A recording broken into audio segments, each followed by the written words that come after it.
नमस्कार मित्रों, managing self and others for higher performance, इसके ऊपर हमने पिछली बार बात की थी जिसमें कि हमने 8 डायमेंशंस ली थी, जिसमें हमने डिस्कस किया था कि उन 8 डायमेंशंस या 8 फैक्टर्स के साथ हम कैसे सेल्फ को मैनेज कर सकते हैं या दूसरों को मैनेज कर सकते हैं अपनी हायर परफॉर्मेंस के लिए।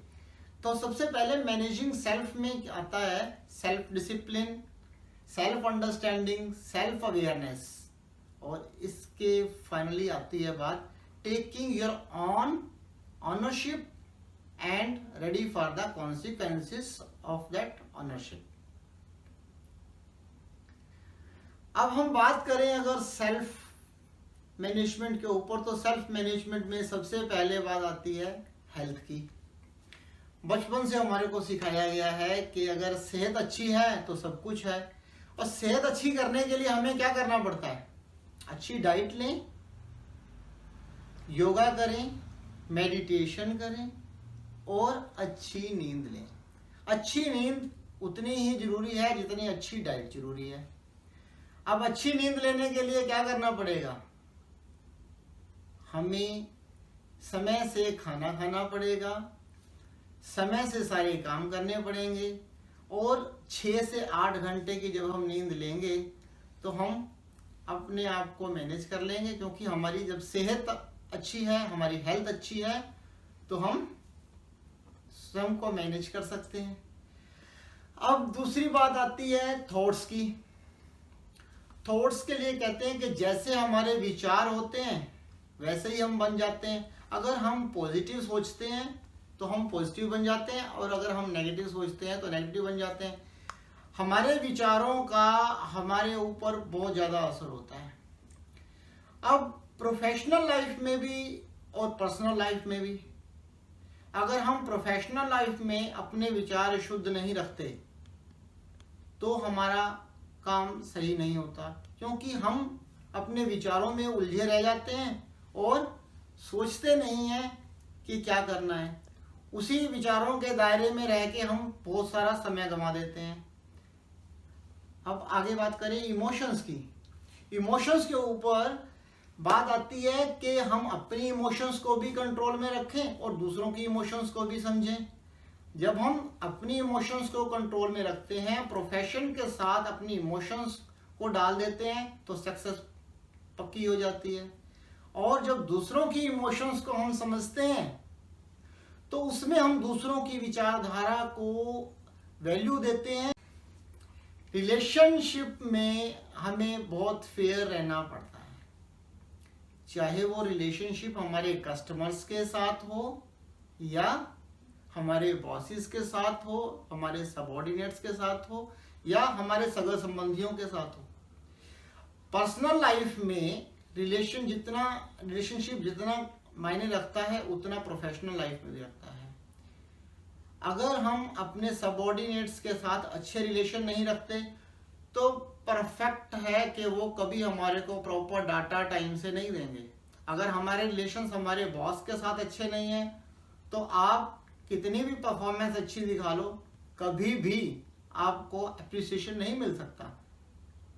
आप काम अच्छा कर रहे हो, नो डाउट, बॉस को पसंद भी आ रहा है, लेकिन आपके रिलेशन अच्छे नहीं हैं तो एप्रिसिएशन नहीं मिल सकता। अब अगर आपके कस्टमर्स के साथ रिलेशन अच्छे हैं तो you will get more and more business, और अगर कस्टमर्स को इतना भी अच्छा प्रोडक्ट दे लो, रिलेशन अच्छे नहीं है आपके, तो उसमें भी आपका कस्टमर ज्यादा दिन तक आपके साथ नहीं टिकेगा। हाँ, आपकी मोनोपोली चल रही है तो वो अलग बात है कि कस्टमर के पास दूसरा ऑप्शन ही नहीं है। सिमिलरली उस तरह से जिस तरह कि आप किसी होटल में जाएं, खाने के लिए आप जरूर बोलें कि मेरे को मटर पनीर चाहिए, मेरे को शाही पनीर चाहिए, कढ़ाई पनीर चाहिए, लेकिन अगर उसके पास है ही आलू गोभी तो आप क्या करेंगे? सेम आपके प्रोफेशन में आता है कि आपके पास एक ही प्रोडक्ट है, आपकी मोनोपोली चल रही है, कस्टमर के पास दूसरा कोई ऑप्शन नहीं है, उसमें क्या करेगा वो? रिलेशन अच्छे हो ना हो उसकी मजबूरी बन जाती है। तो हमें चाहिए कि रिलेशन हमारे को अच्छे ही बना के रखने चाहिए। आगे बात करते हैं हम managing your profession. Self management और अदर्स मैनेजमेंट के अंदर मैनेजिंग योर प्रोफेशन एक ऐसी चीज है जो कि हमारे को हमारी हायर परफॉर्मेंस में बहुत मायने रखती है। अब प्रोफेशन को कैसे मैनेज कर सकते हैं हम? 2-3 बातें हैं जो हमें ध्यान में रखनी पड़ती हैं। पहली बात, taking responsibility of your career advancement. अपने कैरियर एडवांसमेंट के लिए मेरे को क्या क्या करना होगा ये मेरे को सोचना है। दूसरी बात आती है गैप एनालिसिस। आज मैं कहाँ पे हूँ, मैं क्या बनना चाहता हूँ, क्या क्या मेरी कमियां हैं, क्या क्या मेरे में स्ट्रेंथ्स हैं, जिसे कहते हैं स्वॉट एनालिसिस। अगर मैं स्वॉट एनालिसिस सेल्फ की कर लेता हूँ तो जरूर है कि मैं अपनी परफॉर्मेंस के बारे में सोच सकता हूँ। अच्छी परफॉर्मेंस के लिए स्वॉट एनालिसिस जरूरी है। अब स्वॉट एनालिसिस में हर किसी को अपनी स्ट्रेंथ्स के बारे में जरूर पता होता है, लेकिन कमियों के बारे में नहीं पता होता। हमें उन बातों पे जरूर ध्यान देना चाहिए जब हमारे बॉसेस या सबऑर्डिनेट्स हमारे को इंडिकेट करते हैं कि हम कहाँ पे कमी कर रहे हैं। अब गैप एनालिसिस में ये जरूरी है कि हमें पता हो कि हम क्या कर रहे हैं और हमें क्या करना है, क्या बनना है हमारे को। अब गैप एनालिसिस करते हैं जब हम, तो हमें हमारी कॉम्पिटेंसीज को इम्प्रूव करने के लिए जरूरी है एक्शन प्लान बनाना पड़ता है गैप को फिल करने के लिए, जिसे कहते हैं bridging of gap, and steps toward realising your potential. जरूरी है ये। जब प्रोफेशन को मैनेज करना है हमें, तो प्रोफेशन को मैनेज करने के साथ साथ हमें क्या देखना है उसमें कि जो, जैसे हम बार बार बात कर रहे हैं गैप की, कि क्या होना चाहिए और क्या है, क्या हम बनना चाहते हैं, आज की डेट में हम क्या हैं, क्या हमारी कमियां हैं और क्या हमारी स्ट्रेंथ्स हैं। अपनी स्ट्रेंथ्स को और ज्यादा बढ़ाओ और अपनी कमियों को इंप्रूव करो, जिसे कहते हैं अपॉर्चुनिटीज फॉर इंप्रूवमेंट।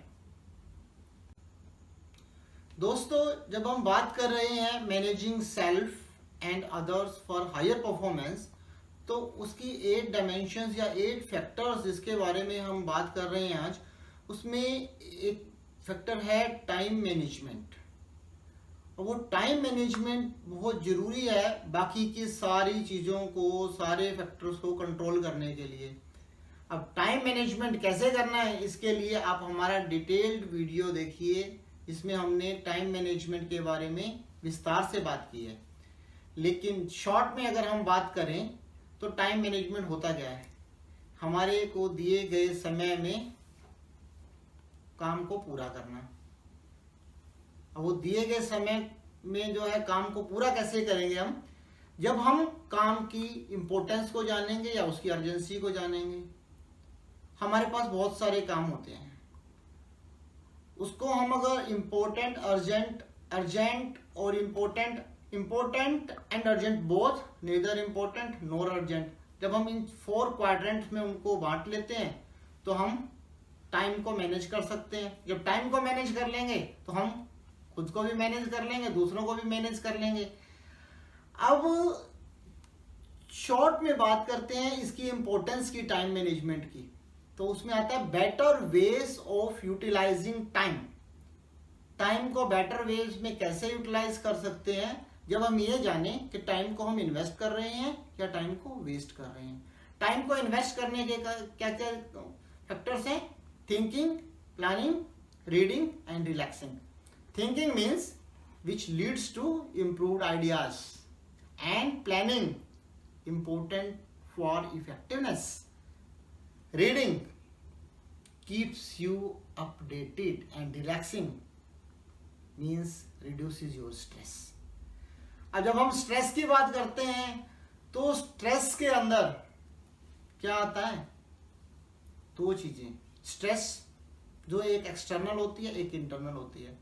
तो उससे पहले हम बात करें तो स्ट्रेस है क्या, that is simply a state of mind. कैसा हम सोचते हैं, जैसा हमने थॉट्स के बारे में बात की है कि कैसा हम सोचते हैं वैसा हम बन जाते हैं। तो स्ट्रेस भी वैसे ही है, स्टेट ऑफ माइंड।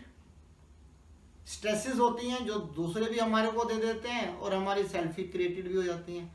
अब हमारी सेल्फ की क्रिएटेड स्ट्रेसेस कैसे होती हैं और क्या काम नहीं कर रहे, या हमने अपने काम को बहुत फैला के रखा हुआ है, हम चूज नहीं कर पा रहे हैं कि कौन सा पहले करना है कौन सा बाद में करना है। लास्ट मोमेंट्स आ जाते हैं और हम सिर पकड़ के बैठ जाते हैं, स्ट्रेस हो जाती है हमारे को कि कैसे होगा, बॉस को रिपोर्ट देनी है या कोई और काम करना है, लास्ट डेट आ गई, क्या करें, स्ट्रेस स्ट्रेस स्ट्रेस, और स्ट्रेस के कारण हम सिर पकड़ के बैठ जाते हैं।